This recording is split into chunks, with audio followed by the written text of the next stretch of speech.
In this last video, section 14.4, we're going to talk about the peripheral nervous system.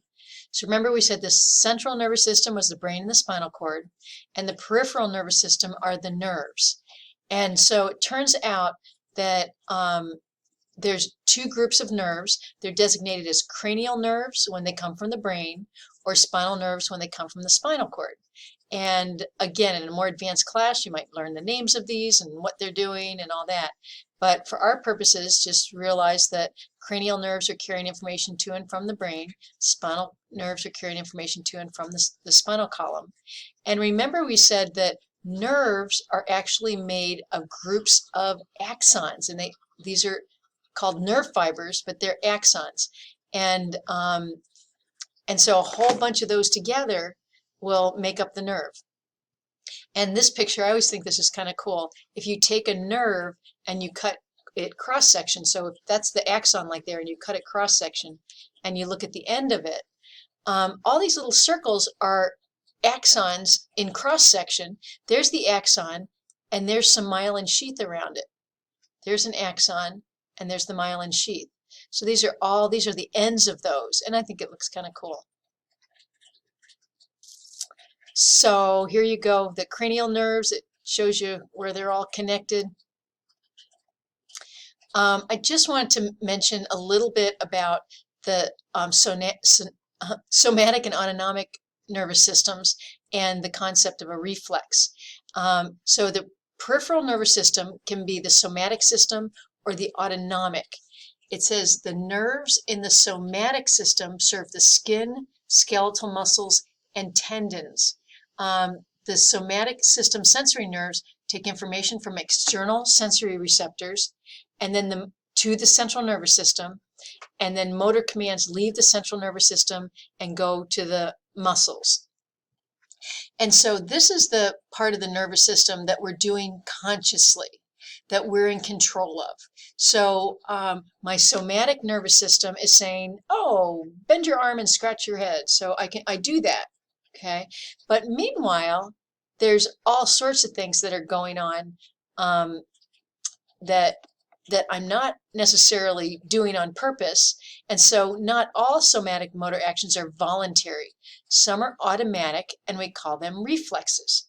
So reflexes are kind of an automatic response of the nervous system, and this is just your classic example of what we call a reflex arc, or a pathway of a reflex.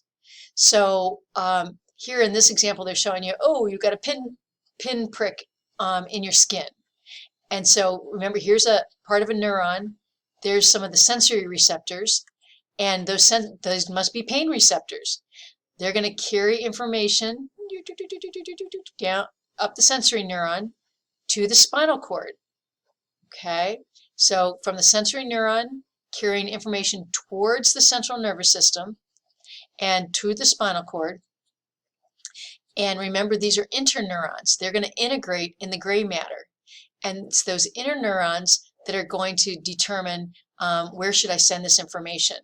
So in this case of the reflex, this information is going to be sent right to a motor neuron, because this is an urgent thing. You don't want to sit there forever with a pin in you, being wounded.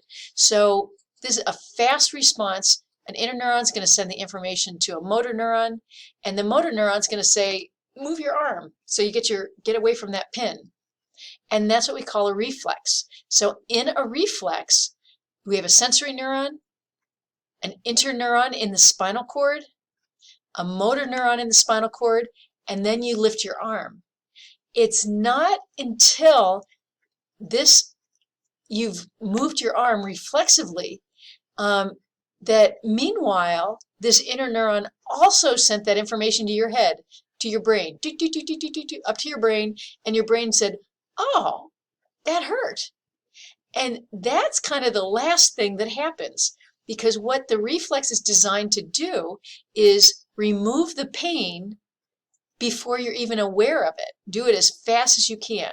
So this reflex can actually happen without the integration of the brain. That kind of happens a little bit, there's a slight delay, and you might have pulled your hand away from a hot stove before you even knew it was hot. Okay, so that's what we call a reflex arc. The last thing that happens is that you become aware. So you only feel the pain once these neurons connect back up the spinal cord into the brain. Let me just kind of emphasize that sensory neurons are going to carry information towards the central nervous system. Interneurons are going to integrate within the nervous system, and motor neurons are going to cause that movement. The autonomic nervous system is also important, but it says it regulates the activity of cardiac and smooth muscles, organs, and glands. So these are the things that we have no awareness of that are happening all the time. And I like to think of autonomic as automatic, the automatic nervous system. And so it talks about the autonomic nervous system regulates the activities that that are involuntary, cardiac and smooth muscles, organs and glands.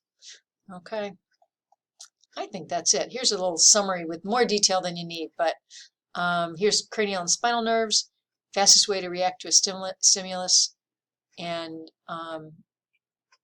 there you go. That's probably good enough. I think on your handout I wrote section 14.5, but it's actually check your progress 14.4. All right.